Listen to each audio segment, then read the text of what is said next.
धारूर येथे किरकोळ कारणावरून वृद्ध शेतकऱ्याला लाकडी दांड्याने व दगडाने अमानुष मारहाण, पोलिसात गुन्हा दाखल, आरोपीला अटक करण्याची मागणी। बीडच्या धारूर शिवारातील चिंचपूर रोडवरील शेतात वायर बाजूला काढण्याच्या किरकोळ कारणावरून किरण सिंगारे नामक आरोपीने 65 वर्षीय वृद्ध शेतकरी भारत नांदे यांना लाकडी दांड्याने आणि दगडाने पत्र्याच्या शेडमध्ये डांबून बेदम मारहाण केली आहे।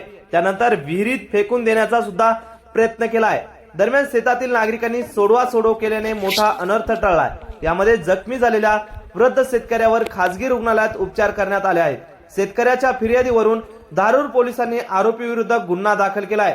दरम्यान वृद्ध शेतकऱ्यांसह त्यांच्या मुलीने यापुढे अशी घटना घडू नये यासाठी आरोपीला अटक करून कडक कारवाई करण्याची मागणी केली आहे।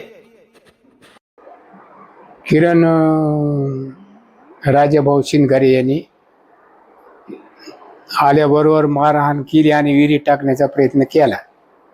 नंतर मी तिथून रूम मध्ये गेलो, पळालो, तरी त्यांनी धक्का देऊन रूम उघडली आणि मग लॉक लावून मला गळा दाबला, कुठं प्रयत्न केला तरी मी ह्याच्यामधून बाहेर आलो।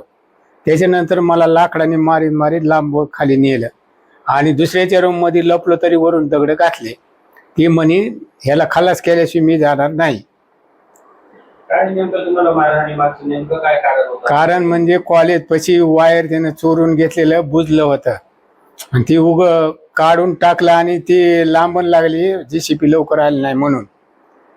आणि 4-5 दिवसांनी ती फोनवर मला शिव्या द्यायला देऊ नको म्हणून नंतर ती आमच्या तिकडे शेतात आला।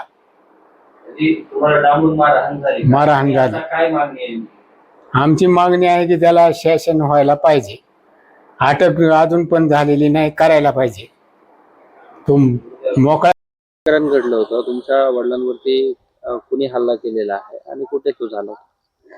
माझ्या वडिलांवरती शेतामध्ये जे इथं मी आता उभी आहे तिथेच हल्ला केला आहे। जिथे तुम्हाला मागे माझ्या तिथं विहीर दिसत आहे ना, तिथे तो आरोपी आला आणि माझ्या वडिलाला जीव जाईपर्यंत मारू लागला आणि त्याने विहिरीत सुद्धा त्यांना टाकण्याचा प्रयत्न केला होता। माझी फक्त एवढीच इच्छा आहे, आम्ही पोलिसांमध्ये तक्रार पण केली आहे, पण माझी एवढीच इच्छा आहे की माझ्या वडील माझे इथे एकटेच असतात। आम्ही तिन्ही मुलं त्यांचे पुण्याला असतो। उद्या चालून असे काहीच नाही घडले पाहिजे म्हणून त्या आरोपीवर जास्तीत जास्त कठोर कारवाई केली पाहिजे। वडील शेतामध्ये एकटेच होते का आणि कशाने मारहाण केली, कशा प्रकारे? वडील शेतामध्ये बोरवेलचं काम करत असताना तो मागून येऊन त्यांनी मोठ्या लाकडाने मारले, पुन्हा दगडाने मारू लागला, पुन्हा ते नाही झालं की तो विहिरीत ढकलू लागला। त्यांनी तिथून स्वतःला वाचवण्यासाठी एका रूम मध्ये स्वतःला लॉक करून घेण्याचा प्रयत्न करत होते, पण तो आला आणि त्यांनी रूम लॉक करून त्यांना डांबून तिथे त्यांचा नरड वगैरे दाबाला। तिथून पण माझ्या वडिलांनी पळ काढला आणि शेजारी जे आहेत आमचे त्यांच्या कोठ्यावरती जाऊन ते लपले आणि मग नंतर त्यांनी माझे वडील तिथं बेशुद्ध पडले आणि त्यांनी जाहीर केलं की ते आता मेले आहेत म्हणून, आणि तो त्यांना सोडून गेला।